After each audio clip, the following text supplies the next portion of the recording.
அன்புள்ளம் கொண்ட நேயர்களே வணக்கம். நான் உங்கள் அறிமுக ஜோதிடர் வெங்கடேஸ்வர். இப்ப நம்ம எதை பத்தி பார்க்க போறோம்னா சுக்கிர பயிற்சியை பத்தி பார்க்க போறோம். விருச்சிகத்திலிருந்து சுக்கிர பகவானவர் தனுசு ராசிக்கு மார்கழி 5ஆம் தேதிக்கு பின் பயிற்சி ஆகிறார். அப்படி பயிற்சி ஆகும் போதுல எந்தெந்த மாதிரியான மாற்றங்கள் நடக்கும் அப்படிங்கறத பத்தி தான் இப்ப பார்க்க போறோம். சப்ஜெக்டுக்கு போறதுக்கு முன்னாடி எந்தெந்த கிரகங்கள் எந்தெந்த எங்கெங்க இருக்கு அப்படிங்கறத நம்ம தெரிஞ்சுக்குவோம். சூரிய பகவான், சுக்கிர பகவான், செவ்வாய் பகவான் இவங்க 3 பேரும் தனுசுலையும், ராசி கும்பத்துல ராகு பகவானும், மீனத்துல சனி பகவானும், அதே மாதிரி மிதுனத்துல குரு பகவானும், சிம்மத்துல கேது பகவானும், விருச்சகத்தில் புதன் பகவானும். மார்கழி 14க்கு பின் புதன் பகவான் எங்க வராரு? நம்ம தனுசுக்கு வராரு. சோ இந்த இடைப்பட்ட காலங்கள் மார்கழி 5ல இருந்து அங்கிட்டு ஒரு 30 நாளைக்கு எந்த மாதிரியான மாற்றங்கள் சுக்கிரனால் தரப்போகுது? சுக்கிரன்றவர் யாரு? ஆடம்பரமான வாழ்க்கை, நல்ல சொகுசு வாழ்க்கை, ரெஸ்டாரண்ட்ல போய் ஜாலியா இருக்கிறது, ஒருத்தன் சந்தோஷமா இருக்கணும் அப்படின்னாவே சுக்கிரனோட உதவி வேணும். அந்த அமைப்பு எப்படி இருக்கும் அப்படிங்கிறத பத்தி இப்ப வாங்க பார்ப்போம். இப்ப அதோட முக்கியமா நாடு ரீதியா எந்த மாதிரி அமைப்பு போகுதுன்னா, சுக்கிரன் தனுசு ராசியில இருக்கும் போதுல வாகனங்கள் சம்பந்தப்பட்ட அமைப்புக்கு, ஏன்னா கடகத்துக்கு 6ஆம் இடத்தில் வருது. அப்படிங்கும் போதுல வாகனங்கள் சம்பந்தப்பட்ட அமைப்புகளால நிறைய ஆபத்துகளும் பாதிப்புகளும் நாடு ரீதியா வரும். இன்னும் சொல்ல போனா கவனக்குறைவால் பெரிய சேதங்கள் வாகனங்களுக்கு வரும், அரசு போக்குவரத்துகளுக்கு பாதிப்பு வரும். அப்படி டிரான்ஸ்போர்டேஷன் ரிலேட்டடா ஒரு பெரிய ப்ராப்ளம இந்த அரசாங்கம் இந்த காலகட்டத்துல சந்திக்கும் அப்படிங்கிறத சொல்லலாம். சரிங்களா? ஏன்னா அந்த 4ஆம் பாவத்துக்கு 6ஆம் இடத்துல இருந்து இந்த காலகட்டம் சுக்கிரன் நடக்கிறதுனால, கடகத்துக்கு 6ஆம் இடத்துல இருந்து சுக்கிரன் நடக்கிறதுனால இது மாதிரியான அமைப்புகள். அதே மாதிரி பிரபலத்துவமா இருக்கிறவங்களுக்கு இந்த காலகட்டத்துல முக்கியத்துவமும் முதன்மைத்துவமும் கிடைக்கும். பிரபலத்துவமாக இருப்பவர்களுக்கு முக்கியத்துவமும் முதன்மைத்துவமும் அரசியல் ரீதியா முக்கிய அங்கீகாரமும் கிடைச்சிடும். ஏற்கனவே அரசு துறையில இருக்கிறவங்களுக்கு எதிர்ப்பும் அதே மாதிரி ஸ்ட்ராங்கா உட்கார்ற மாதிரி உள்ள சூழ்நிலை யாருக்கு? பிரபலமா இருக்கிறவங்களுக்கு கிடைக்கும் அப்படிங்கிறத சொல்லலாம். அதே மாதிரி பிரபலமா இருக்கிற ஒரு சிலர்களுக்கு மன உளைச்சலும் வரும். அது ஒரு இழப்பு மாதிரி கூட. ஒண்ணு இல்ல, ஒரு இந்தியா லெவல்ல பெரிய ஸ்டாரா இருக்கிறவங்க ஏதாவது அவருக்கு உடல்நல பாதிப்பு இல்லாட்டி அவருக்கு உயிர் சம்பந்தப்பட்ட அமைப்புகள் ஏதாவது பாதிப்பு, இந்த மாதிரி நிகழ்வுகள் நடக்கிற மாதிரி உள்ள அமைப்புகளால நாடு பேசும் பொருளா, அதனால பெரிய பாதிப்புலாம் இல்ல, பேசும் பொருளா இருக்கும் அப்படிங்கிறத சொல்லலாம். சரிங்களா? இது உலக ரீதியா டிரான்ஸ்போர்ட் ரிலேட்டடா பாதிப்பு வரும். பிரபலங்களுக்கு இந்த மாதிரி அமைப்புகள் இருக்கு அப்படிங்கிற மாதிரி உள்ளது. இப்ப 12 ராசிகளுக்கும் எப்படி இருக்கு அப்படிங்கிறத வாங்க பார்ப்போம். மிதுன ராசி என்பர்களே, ராசிக்கு 7ஆம் இடத்தில் சுக்கிர பகவான் வரார். சோ இத்தனை நாள் உங்க வீட்டுல பெரிய பெரிய போராட்டங்கள் உங்களுக்கும் உங்கள் கணவன் மனைவிக்கும், கணவனாக இருக்கும் பட்சத்தில் மனைவிக்கும், பெண்ணாக இருக்கும் பட்சத்தில் கணவனுக்கும், 2 பேருக்கும் சரியான போராட்டம், சண்டை, பிரச்சனை, நீ பெரியாளா நான் பெரியாளா அப்படிங்கிற அமைப்பு நடந்திருக்கும். அதுதான் உண்மை. லவ்வர்ஸா இருக்கும் பட்சத்தில் பிரேக்கப் வரையுமே போயிருக்கும். இப்ப உள்ள சுக்கிரன் வராரு. சுக்கிரன் வந்தோடனே என்ன பண்ணுவாரு? சாரி அப்படிங்கிற ஒரு வார்த்தையை வச்சு 2 பேருமே சேர்ந்துருவீங்க. அதாவது எதிர்ப்பாளின ஈர்ப்பை சரி பண்ணி கொண்டு வந்துருவீங்க. குடும்பத்துக்கு ஒரு அற்புதமான அமைப்பு. அதாவது சூரியன் செவ்வாய் இருந்து குடும்பத்தை 2ஆ பிரிச்சு வச்சத இப்ப சுக்கிரன் வந்து நடுவுல ஒரு பாலம் மாதிரி போட்டு 2ஐயும் சேர்த்து வைக்க போறாரு. இதுதான் நடக்க போகுது, வேற எதுவும் இல்லை. அந்த சுக்கிரன் வந்து நண்பர்கள், பிசினஸ்ல நிறைய பிரச்சனை வந்திருக்கும். நண்பர்கள் பார்ட்னர்ஸ் எல்லாம் பிரிஞ்சு போயிருப்பாங்க. அவங்களுக்கு ஒரு பாண்டிங் கிரியேட் பண்ற மாதிரி ஒரு பார்ட்டி அரேஞ்ச்மெண்ட் நடந்து அப்படி சேர்ந்துக்குவீங்க. கணவன் மனைவியா இருக்கும் பட்சத்தில் கவுன்சிலிங்ல சேருவாங்க. லவ்வர்ஸா இருக்கும் பட்சத்தில் ஏதோ ஒன்று காலேஜ்ல நடக்கிற ஃபங்க்ஷன்னால சேர்ந்துருவாங்க. ஏதோ ஒண்ணு மொத்தத்துல அந்த ஒரு விஷயம் சுக்கிரன் உள்ள வர்றதுனால ஃபுல் பாசிட்டிவ் வைப்ஸை கொடுத்துரும். பிரிஞ்சவங்க சேர்ந்துருவாங்க அப்படிங்கிற ஒரு தன்மையை கொடுத்துரும். சரிங்களா? இல்லாட்டி வாழ்க்கை இழந்தவர்களாக இருக்கும் பட்சத்தில் ஒரு சிலருக்கு பார்த்தோம்னா ராகு வேலை செஞ்சிருந்தா வாழ்க்கையே அவங்க இறந்திருப்பாங்கிற மாதிரி அமைப்பு. அவங்களுக்கு 2வது ஒரு வாழ்க்கை, 2வது ஒரு திருமணம் சம்பந்தப்பட்ட அமைப்பை இந்த காலகட்டத்துல நிச்சயம் கொடுக்கும் இந்த சுக்கிரன் உள்ள வருது அப்படிங்கிறத சொல்லலாம். சரிங்களா? அதே மாதிரி 5ஆம் அதிபதி ராசிக்கு 7ல் வருவது காதல் திருமணம் சம்பந்தப்பட்ட அமைப்பு. சோ நிறைய பேர் பெற்றோர்களை எடுத்து துணிச்சலா இந்த காலகட்டத்துல ரெஜிஸ்டர் மேரேஜ் பண்றவங்க இதுதான். மிதுனராசி குழந்தைகள் வீட்டுல இருந்தா பெற்றோர்கள் தயவு செஞ்சு குழந்தைகள் என்ன பண்றாங்கிறத கவனமா பாருங்க. பார்க்க தவறினால் அது ரெஜிஸ்டர் மேரேஜ் சம்பந்தப்பட்ட விஷயங்கள்ல ஏதாவது ஒண்ணு இழுத்து விட்டு போயிடும். ஏன்னா சுக்கிரன் செவ்வாய் தான் மன்மத யோகம்பாங்க. சுக்கிரனும் செவ்வாயும் சேர்ந்தா அது வந்து பிருகுமங்கல யோகம், மன்மத யோகம் இப்படின்னு நிறைய சொல்லுவாங்க. சோ அந்த இளம் வயது, அந்த வயசுக்கு புரியாம எல்லாத்தையும் பண்ண வச்சிடும். மிதுனராசி குழந்தைகளை, அதாவது 20ல இருந்து 25 வயசு 20 மிதுனராசி இருக்கீங்க, லவ் பண்ணிட்டு இருக்கீங்கன்னா ரெஜிஸ்டர் மேரேஜ் நீங்க பண்ணிருவீங்கன்னு சொல்றேன். அப்ப மிதுனராசி பெற்றோர்கள் இந்த நேரத்துல கவனமா குழந்தைகளை பார்த்துக்கணும் அப்படிங்கிறத சொல்றேன். சரிங்களா? அதே மாதிரி புதுசா மொபைல் வாங்குறது, புதுசா லேப்டாப் வாங்குறது, இந்த மாதிரி விஷயங்கள்லாம் நடக்கும். ஸோ இதெல்லாம் ஒன்றும் ப்ராப்ளம் இல்லை, சரிங்களா? அதே மாதிரி காவல்துறை அதிகாரிகளாக இருக்கும் பட்சத்தில் புதுசா பைக்ஸ் வாங்குறது, இல்லாட்டி புதுசா உங்களுக்கு எக்யூப்மெண்ட்னு ஏதாவது இருக்கும். இப்ப ஆயுதம் வாங்குறது, அந்த காலமா இருந்தா போர் வீரர்கள் ஆயுதம் வாங்குவாங்கலாம். இப்ப காவல்துறை அதிகாரிகளா இருக்கிறவங்க ஏதாவது அதுக்கு ரிலேட்டடா அவங்களுக்கு தேவையான எக்யூப்மெண்ட்ஸ், இப்ப கண்ணு வாங்குறது, கண்ணெல்லாம் கிடைக்காது, பட் ஆனா அதை ஏதாவது ரீமாடல் பண்றது, இல்லாட்டி சர்வீஸ் பண்றது, இந்த மாதிரி ஏதோ ஒண்ணு அதை பண்ணுவீங்க. மொத்தத்துக்கு அந்த மூணாம் பாவம் சம்பந்தப்பட்ட விஷயமா சுக்கிரன் செவ்வாய் நீங்க ரெண்டு பேருமே இது ரிலேட்டடா செயல்படுவாங்க அப்படிங்கறத சொல்லலாம், சரிங்களா? அதுல எந்த மாற்றமுமே இல்லை. காரணம் என்ன, சூரியனோட சுக்கிரன் செவ்வாய் சேர்ந்து இருக்கிறதுனால இது ரிலேட்டடான தொடர்புல இருக்கிறவங்க இதை சர்வீஸ் பண்ணிக்குவாங்க. பியூட்டி பார்லர் வச்சிருக்கவங்க அதுக்குண்டான காஸ்மெட்டிக்ஸ் வாங்குவாங்க அப்படிங்கலாம்.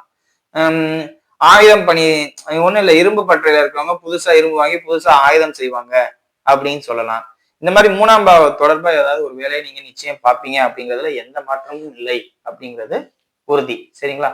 மற்றபடி எந்த பாதிப்புமே இல்லை, பெரிய லெவல்ல பாதிப்பு இல்லை. அதாவது பிரிஞ்சது, வேலைக்கு ஆகாதுன்னு அப்படின்னு நினைச்சு விட்டு போனது, இதுக்கு மேல எதுவும் நடக்காது அப்படின்னு நினைச்சு போனதெல்லாம் இப்ப நடக்கும், கரெக்ட் ஆகும். சூழ்நிலைகள் மாறுது, சரியா எல்லாம் சேர்ந்து நிக்கிற மாதிரி இருக்கு, எல்லாம் செஞ்சிடலாம் அப்படிங்கிறது உண்டு. 40 வயதை கடந்தவர்கள் மட்டும் ரத்தம் சம்பந்தப்பட்ட அமைப்பு இல்லை, கவனமா இருங்க. ரத்தம் சுண்டி போறது, ரத்த சோகையா இருக்கிறது, இல்லாட்டி ரத்தத்துல சிவப்பணுக்கள் குறையிறது, இந்த மாதிரி விஷயங்களால பாதிப்பு ஏற்படும் 40 வயதை கடந்தவர்களுக்கு. இல்லாட்டி பல்லு உடஞ்சு போறது, எலும்பு உடையாது, சொத்தை ஆகுறது.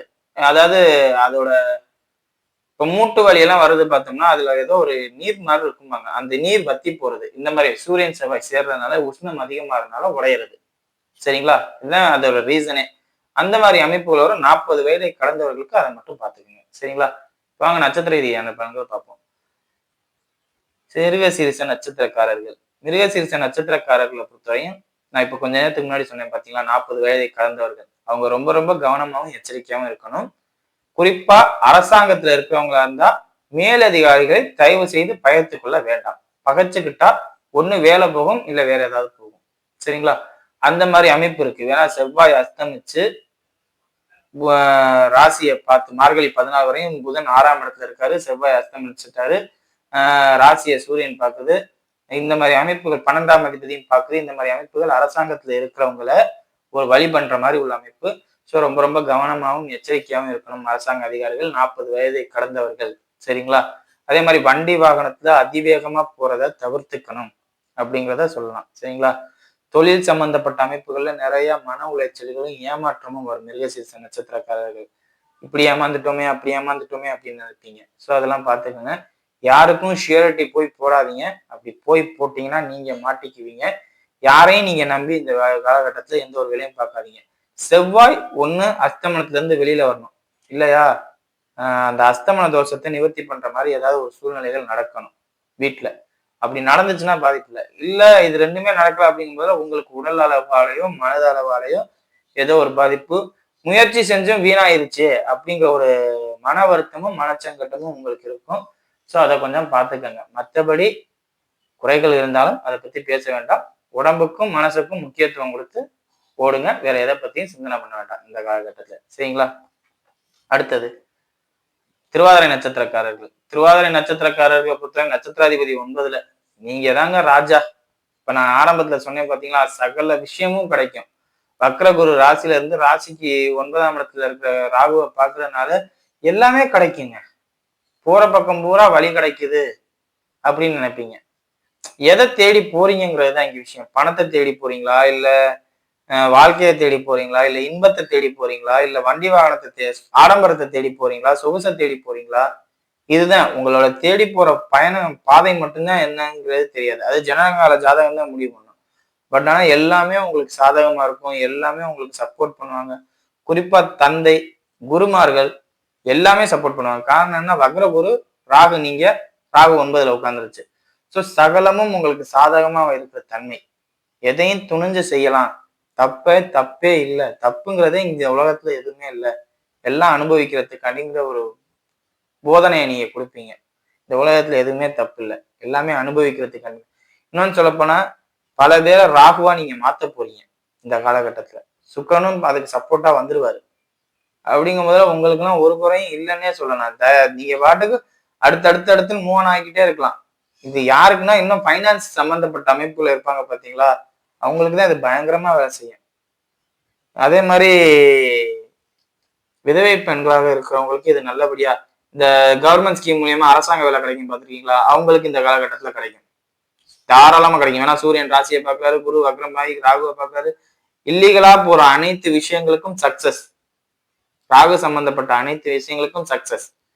கிரானைட் குவாரி வச்சிருக்கவங்க, பெட்ரோல் பங்க் வச்சிருக்கவங்க, போர் போடுறவங்க, இந்த ராகு ரிலேட்டடான தொழிலை செய்ய எல்லாருக்கும் சக்சஸா இருக்கும். திருவாதிரை நட்சத்திரக்காரர்களுக்கு குழந்தை பாக்கியம் இல்லாதவர்களுக்கு குழந்தை பாக்கியம் உருவாக்கி தருவது, டெஸ்ட் பேபி ரிலேட்டடான டாக்டர்ஸா இருக்கவங்களுக்கு இது காலகட்டம் சூப்பர் காலகட்டம். அவங்கள தேடி கஸ்டமர்ஸ் அதிகமா வருவாங்க அப்படிங்கிறத சொல்லலாம். சரிங்களா? சோ நீங்க இந்த காலகட்டத்துல எதை பத்தியும் பயந்து பின்வாங்க வேண்டாம். தைரியமா முன்னோக்கி போய்கிட்டே இருக்கலாம். சரிங்களா? அடுத்தது புனர்பூச நட்சத்திரக்காரர்கள். புனர்பூச நட்சத்திரக்காரர்களை பொறுத்தவரை நட்சத்திராதிபதி வக்ரம். மார்கழி 14க்கு பின் எல்லாம் நல்லா இருக்குன்னு சொல்லலாம். அது ஏன் மார்கழி 14? மார்கழி 14க்கு பின் புதன் பகவான் ராசிக்கு பாக்குறார். ராசிக்கு 7ஆம் இடத்துல இருந்து ராசியை பாக்குறார். சோ உங்களுக்கு உடம்பு மட்டும்தான் கவனமா பாத்துக்கணுமே, மற்றபடி எதை பத்தியும் சிந்தனை பண்ண தேவையில்லை. குறிப்பா இஎன்டி ப்ராப்ளம், பெண்களாக இருக்கும் பட்சத்தில் பீரியட் சம்பந்தப்பட்ட அமைப்பு, கர்ப்பப்பை சம்பந்தப்பட்ட அமைப்பு, இதுல மட்டும் கவனம் பண்ணிக்கிட்டா போதுமானது. இது மட்டும்தான் உங்களுக்கு ப்ராப்ளமே. உடல்ல வர ப்ராப்ளம்னு பார்த்தா பீரியட் சம்பந்தப்பட்ட அமைப்பு, கர்ப்பப்பை சம்பந்தப்பட்ட அமைப்பு, இஎன்டி சம்பந்தப்பட்ட ப்ராப்ளம். இந்த 3 ப்ராப்ளத்தை மட்டும் நீங்க சரி பண்ணிக்கிட்டீங்கன்னா, ஆண்களாக இருந்தாலும் சரி, பெண்களாக இருந்தாலும் சரி, இந்த 3 ப்ராப்ளம், ஆண்களுக்கு ஆண் உறுப்பு சம்பந்தப்பட்ட பிரச்சனை, பெண்களுக்கு பெண் உறுப்பு சம்பந்தப்பட்ட பிரச்சனை, ஓகேங்களா? இஎன்டி ப்ராப்ளம், இந்த 3 ப்ராப்ளத்தை மட்டும் நீங்க சரி பண்ணிக்கிட்டீங்கன்னாவே உடம்புக்கும் எந்த பாதிப்பும் இருக்காது, அட் த சேம் டைம் வேலையிலையும் எந்த பாதிப்பும் இருக்காது. சரிங்களா? மகாலட்சுமி வழிபாடு பண்ணீங்கன்னா இந்த ப்ராப்ளமும் வராது. ஸோ ஏன்னா சுக்கிரன் ராசியை பாக்குறாருல, சுக்கிரன் ராசியை பாக்குறதுனால அந்த ப்ராப்ளமும் வரதுக்கான வாய்ப்புகள் ரொம்ப ரொம்ப குறைவு அப்படிங்கிற மாதிரி ஆயிடும். சரிங்களா? அதே மாதிரி காவல்துறை அதிகாரிகளிடமோ உடன் பிறந்த சகோதரர்கள், அண்ணன் தம்பி, இவங்கள்ட்ட தேவையில்லாத வாக்குவாதம் வச்சுக்க வேண்டாம். அப்படி வாக்குவாதம் வச்சுக்கிட்டா பிரச்சனையில போய் வரும். அதே மாதிரி பூமி சம்பந்தப்பட்ட அமைப்புகளால கோர்ட்டு கேஸ் வழக்கு இந்த மாதிரி அமைப்புகள் போற அளவு கூட வீட்டுல சூழ்நிலையில் நடக்கும். சோ இந்த விஷயங்கள்லாம் ஜனனகால ஜாதகத்தையும் வச்சு பார்த்து சொல்றது. சோ இது மட்டும் கொஞ்சம் பார்த்துக்கோங்க. மற்றபடி எந்த பாதிப்புமே இல்லை. நீங்க எடுத்து வைக்கிற முயற்சிகளுக்கெல்லாம் வெற்றி கைகூடி வரும் அப்படிங்கிறத சொல்லலாம்.